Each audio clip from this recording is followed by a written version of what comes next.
mbashimire inshuti bakunzi umucyo w'isi TV. Umucyo w'isi TV ni channel yanyu, ni channel ya gihanuzi, inyuraho ibiganiro bitandukanye bifasha abizera, cyane ko turi mu gihe kigoye aho ijambo ry'Imana rimaze kuba ingume, ariko ibyo byose byarahanuwe kandi byaravuzwe yuko ijambo ry'Imana rizaba ingume muri icyo gihe cy'imperuka, ubwo abantu bazifuza kumva ijambo ry'Imana ariko ntibaribone, kuko turi kumva byinshi, twumva byinshi, ariko ijambo ry'Imana muri iki gihe ribaye ingume, yaba aho dusengera, yaba aho tujya, yaba aho tuba turi, ijambo ry'Imana ribaye ingume. Rero wowe ugifite umutima w'urukundo, umutima wo gukunda ijambo ry'Imana, Imana iguha umugisha. Reka nsuhuze abantu mwese ku mucyo w'isi, maze igihe nta biganiro shyiraho, nagiye mpura n'inzitizi zitandukanye, ariko Yesu yagiye anshoboza. Uyu munsi mbashije kubona uburyo natekereje, ndavuga ngo nta mpamvu zo kugira ngo Satani akomeze twishime hejuru. Ndavuga ngo reka nige ubundi buryo nakoreramo Imana, kuko Imana yacu ni Imana y'imbaraga kandi ni Imana itanga ubwenge. Ubu buryo rero nibwo mbashije kugira ngo buri munsi njye nshobora kubagezaho ikiganiro cy'ijambo ry'Imana.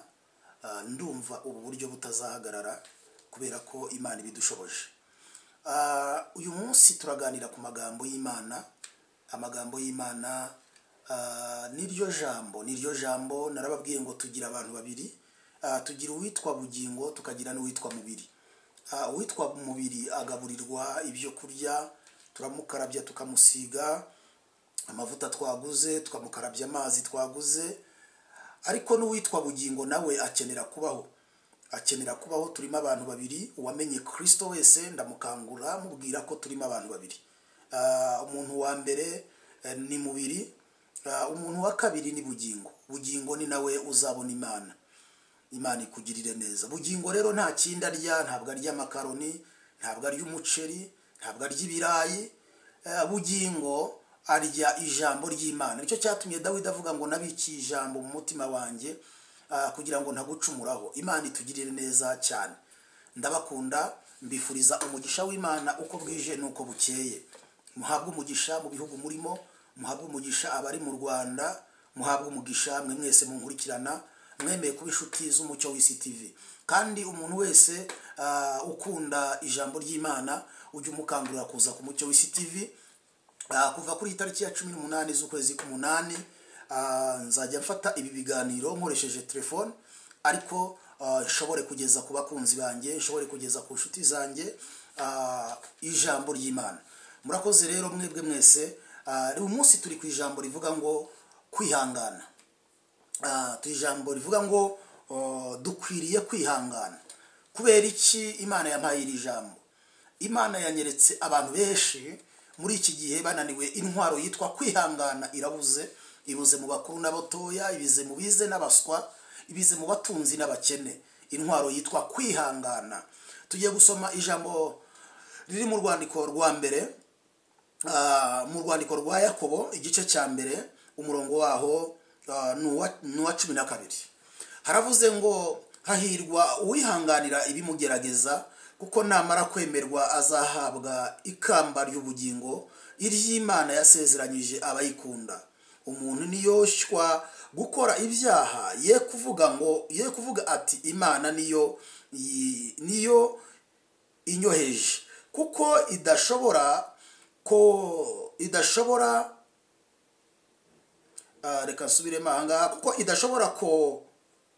bidashoboka ko Imana yoshywa n'ibibi, cyangwa ngo nayo igire uwo ibyohesha. Imana yacu ibaha umugisha. Imana turagushimye, uduhaye umunsi mwiza kugira ngo twumve icyo umwuka abwira amatorero. Turi mu gihe cya nyuma, igihe kigoye, igihe intwari itaka inyinyiriwe, n'igihe urukundo rushize mu bantu, ni igihe abantu bayobowe inzira batakaje intego y'urugendo. Ndagushimiye ko uduhaye uyu mwanya, reka abadukurikiye banyurwe n'ijambo ryawe, kuko ijambo ryawe ari rikuru kandi ijambo ryawe ari rigari. Jye sinarisobanura nk'umuntu, ariko wowe uri Imana itanga umwuka wera, uri Imana itanga umwuka wera kugira ngo atubere umufasha. Uwo mufasha ndamukeneye kugira ngo ashoboze gusobanura iki cyanditswe, umuntu wese yakire kandi umuntu wese yumve icyo ushaka kuvugana nawe mu izina rya Yesu, amen. Turi ku ijambo rivuga ngo kwihangana. Kwihangana ni ijambo riboneka kuko hari icyabaye ku muntu, bitewe n'ibihe umuntu ari kunyuramo.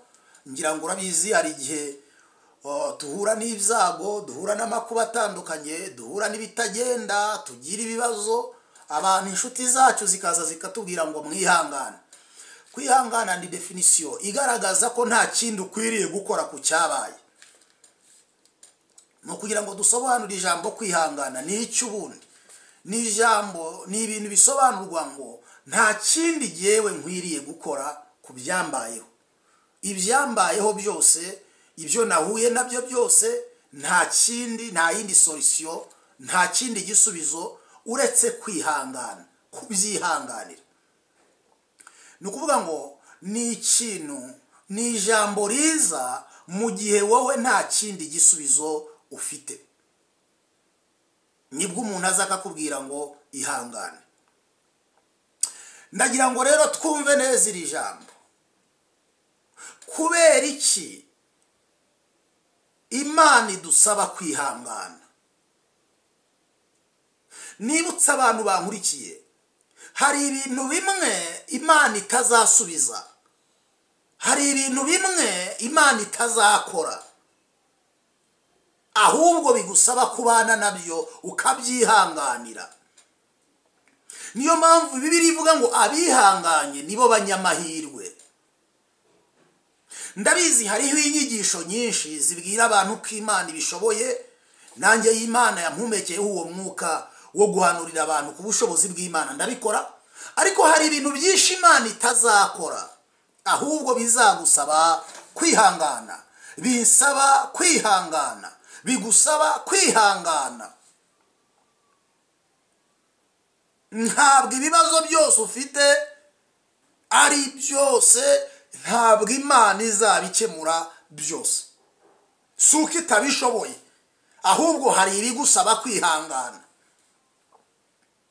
Uyu ni Yakobo wanditse iri jambo. Sinshaka gutinda muri iki cyanditswe, kuko sinzajya mbaha amagambo maremare.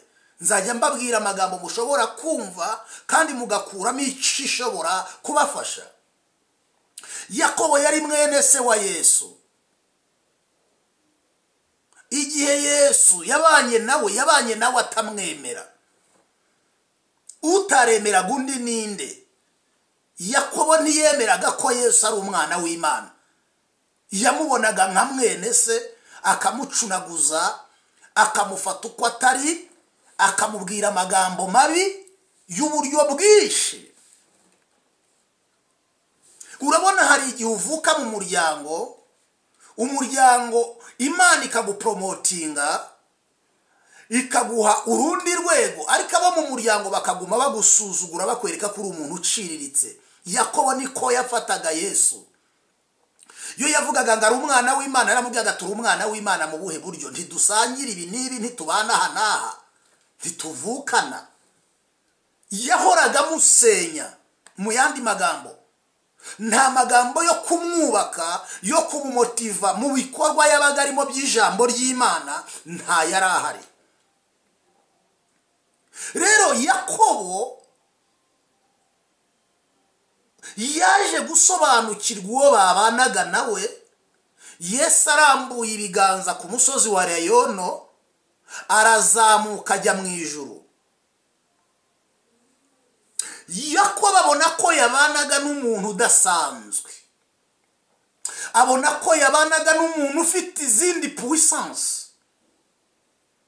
Yakobo abona ko umuntu babanaga ari umuntu ukomeye, wari urimo ubumana. Ariko nubwo yamumenasaga, ndavuga Yakobo amenasa Yesu, nubwo yamubwiraga amagambo yo kumusenya, Yesu ntiyigeze amugaragariza uburakari cyangwa umubabaro cyangwa ngo amusubize ijambo ribi. Yaramwihanganiye. Ihanganira abantu bakuvuga amagambo atariyo. Ihanganira abantu bagusebya, witukana nabo. Ihanganira abantu bakurwanya mu kazi kawe. Ihanganira abantu bakubabaza. Ihanganira abantu bagutuka. Ihanganira uwo muturanyi. Ihanganira uwo mukozi wawe. Ihanganira uwo mukorana. Ku ndunduro yakobaza guhishurirwa ubumana bwari muri Kristo. Haleluya. Oh, sifa ni zako tukufu. Uri Imana ireba, uri Imana y'imirimo. Amaze kubibona arihana. Yandika icyanditswe dusomye. Aravuga ati yo, burya umwe nasuzuguraga yari umwana w'Imana. Umwe yaranyihanganiye, anyihanganira muri byose kubw'ubwami bw'Imana. Aranyihanganira kugira ngo adatucisha Imana ye. Aravuga ngo yewe, mbonye ko hahirwa umuntu wihanganira ibimugerageza. Haleluya. Mbonye ko hahirwa umuntu wihanganira ibimugerageza, kuko namara kwemerwa azambikwa ikamba ry'ubugingo. N'iki Imana ikuntumyeho mushiki wanjye Gerard Ndebaha, hari ibyo nihanganiye, hari situation nihanganiye, hari ibyo ndi gucamo nihanganiye. Nawe n'iki Imana iri kumbwira ngo nkubwire? Ihangane mushiki wanjye. Wicika intege, wituka Imana, wiva ku musaraba, wirwana usubira inyuma, songa mbere mpaka mbinguni. Ihangane mushiki wanjye. Ntabwo nzi imyaka ugize, ntabwo nzi aho uri kunyura, ariko Imana irantumye. Intumye ku rugo rwawe, intumye ku buzima bwawe, intumye ku kazi kawe, intumye kuri ubwo burwayi ufite. Irambwiye ngo ihangane. Yo, mwene data, Imana irambwiye ngo ihangane. Ihanganira ibiri kukugerageza.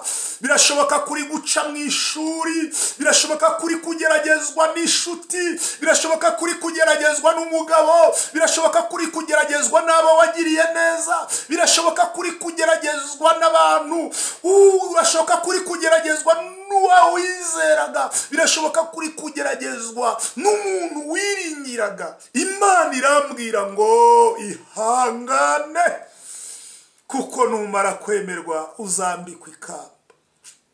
Ihangane. Birashoboka kuri kugeragezwa n'umubiri, umubiri ujya utugerageza, uburwayi bukagufata, ukarwara, ukaremba, ukavuza bikanga, ugashaka abaganga batandukanye bikanga, ariko ihangane.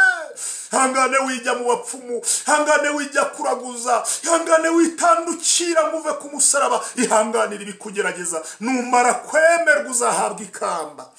Imana yo turi kugeragezwa, reka mbabwire ngo iyo turi kugeragezwa, nanjye uri kukubwira ibindi guca mu bigeragezo bikomeye. Hari ibiri kungerageza mu mubiri, hari ibiri kungerageza mu buzima, ariko nkubwire iyo turi kugeragezwa tuba turi ku ishuri. Umunyeshuri wese iyo ushaka kumenya ubwenge ujya ku ishuri. Rero iyo uri kugeragezwa uba uri ku ishuri.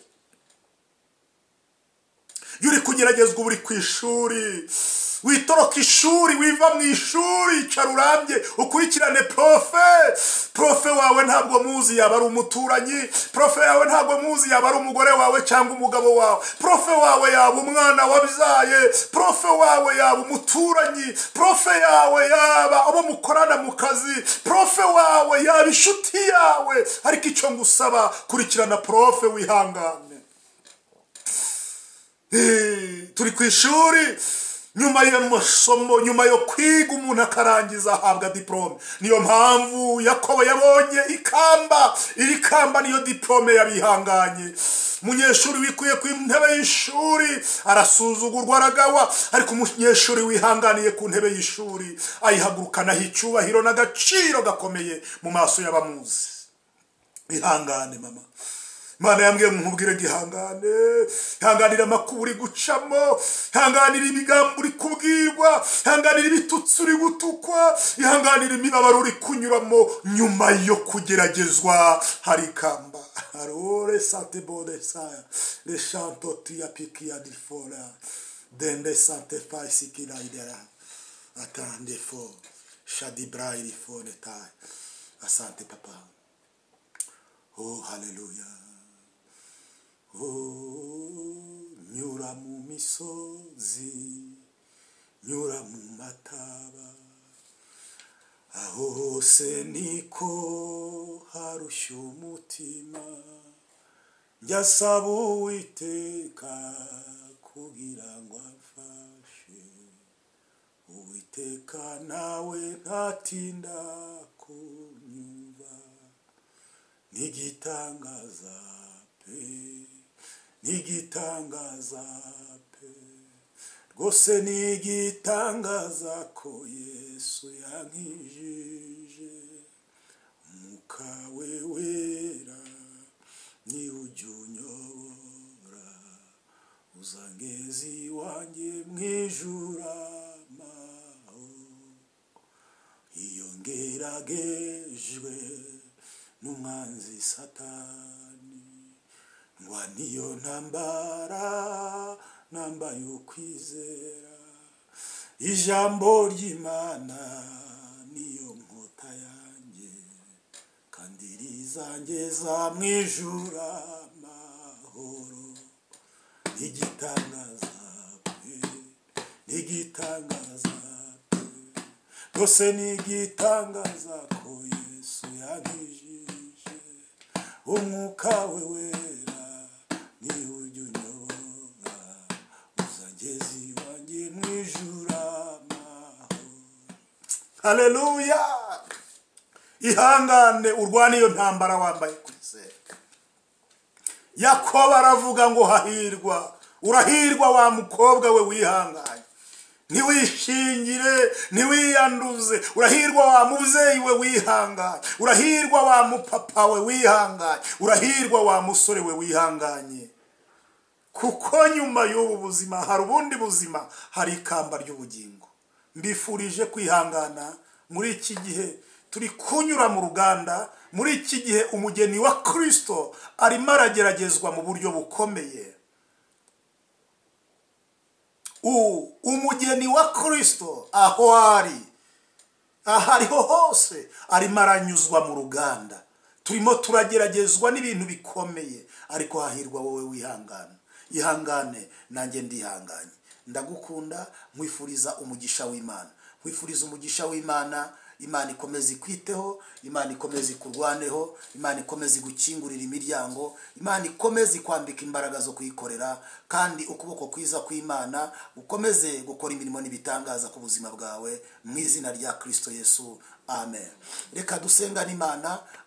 Nitumara gusengana Imana, ufate nimero zanjye ni 0788 45 85 18. Imana mu izina rya Yesu, tanga imbaraga zo kwihangana, turazikeneye. Hari abari bacogoye bananiwe kwihangana, tubonye ko tugomba kuguma ku ntebe y'ishuri kuko profe we akomeje amasomo, kandi tuzi ko nyuma yo kwihangana hari ingororano, hari ikamba ry'ubugingo iry'Imana yasezeranyije abayizera. Turagushimiye Mwami Yesu kubanye natwe, ukabahaye imitima y'abantu kwihangana mu izina rya Yesu. Amen, amen, amen, amen. Imana ibahe umugisha.